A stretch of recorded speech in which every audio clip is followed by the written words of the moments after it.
Na naman po ng katatawanan itong si Sara Duterte at kahihiyan siyempre. Kaya yung sinasabi natin si Baste Duterte na etong mga nangyayari daw ay para sirain sa Sara Duterte, of course not. Siya mismo ang sumisira sa sarili niya, siya mismo ang sumisira din sa pangalang Duterte. Maglalabasan pa yung napakaraming baho na itong mga ito, sigurado tayo. Sabi kasi bago daw ipagsigawan sana na itong si Sara Duterte yung sinasabi niyang prayer and righteousness, sana daw inisip niya kung paano niya nilapastangan ang tiwala ng taong bayan. Sa pool. Talagang nilapastangan.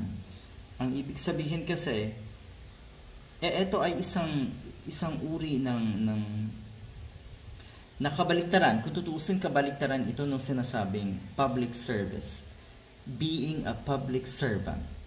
Kasi yun nga, nilapastangan nyo ang tiwala ng taong bayan. So paano pa kayo masasabi bilang mga public servant? Napakalayo. Peace and forgiveness daw. Ayan, pinagtatawanan tuloy kayo. There is no hope and dignified future with you, Sara Duterte. Shame on you, Bratinella, Best Actress of the Year Award. Best Actress na naman po dahil merong bagong pahayag ito sa Sara Duterte tungkol nga sa pagdiriwang ng Ramadan. Ayan. Pa-cute. Kamakailan, meron din itong inattendan na isang event, Chinese event. Dito ngayon sa Ramadan, magkaiba kung paano magbigay ng pahayag ito sa Sara Duterte at ang nasa Malacanang. Kasi yung nasa Malacanang, nakikiisa kami sa mga kababayan nating Muslim, tapos na. Ito kasi parang naguhugas kamay. Parang ipinaiintindi sa mga kababayan natin na malinis siya. Ba't kailangan mong gawin yan? Kasi ang dumi mo, siguro. Ganun eh. Ang sabi niya, may the spirit of Ramadan guide your prayers and reflections while we look forward with more profound hope and optimism to an inclusive and dignified future for every Filipino. Yun nga, hope and optimism. Paano nga daw mangyayari ito?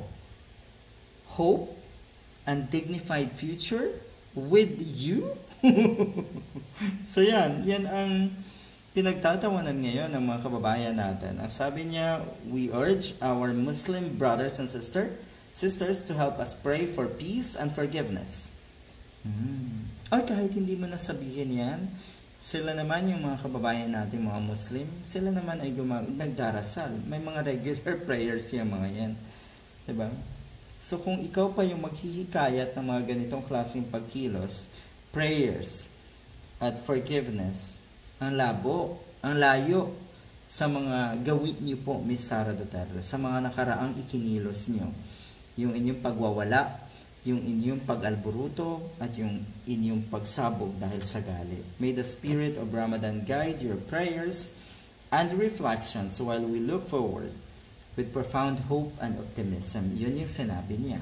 So ito po ay hindi bagay sa inyo, Sara Duterte. Huwag po kayong masyadong magmalinis. Dahil kung ano yung nakikitang baho, dumi sa inyo ng mga kababayan natin, sigurado tayo, mas malala pa yung mga parating. Good luck.